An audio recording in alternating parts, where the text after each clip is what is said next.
فیه ست خصال. ای امت مسلمان، از زنا پرهیز کنید، زیرا که در زنا 6 خصلت است. ثلاث فی الدنیا و ثلاث فی الاخره.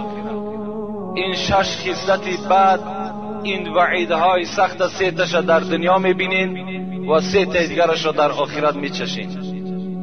و اما التی فی الدنیا، آن 3 چیزی که از حساب زنا بر ما و شما میرسد، رسول الله چی گفتن؟ اول فذهاب بهاء الوجه. یکم پیغمبر خدا گفتن اون چهره نورانی که در روی امت من است، وقتی که امت من به زنا اگر داده شد، این چهره نورانی از روی او کشیده می شود. در چهره انسان زناکار دیگر نور اسلام باقی نمی ماند. هیچگاه در چهره انسان زناکار از نور اسلامی چیزی باقی نمی ماند. دویم رسول الله چی گفتند؟ دویم معامله بدی که خداوند در دنیا بر او میکند و قصر العمر، خداوند عمر او را کوتاه میسازد.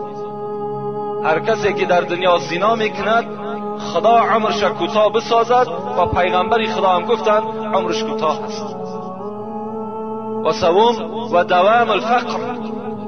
رسول الله گفتند سیوم چیزی که بر زناکار میرسد، این اصلا دسترخوان اون نان نمیبیند.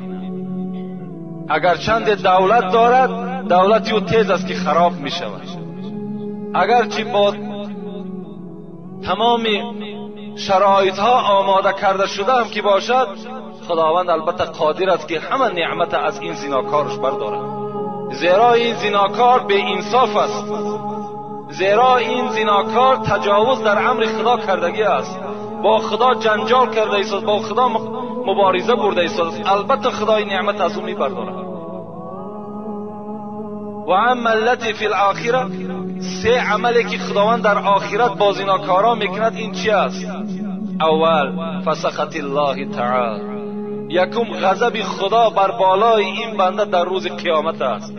و سوء الحساب، سختترین حساب خدا بالای زناکار میگیرد. و عذاب النار. و بعد اینها معامله کردنش خداوند چیکارش میکند؟ خداوند البته وارد دوزخش میسازد. البته این مکافات شخصی هست که در دنیا زنا میکند.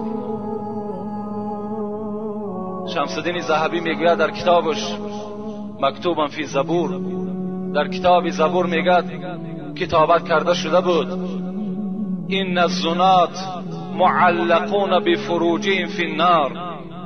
حضرت میگوید همین زناکارایی که در دنیا زنا میکنند، اینها را خداوند در دوزخش از همین فرجهایی که اینها زنا کردن، از همین موضعشان اینها را کشال میسازد. خب بعدن چیکار میکند؟ یضربون بالسیاط من حدید.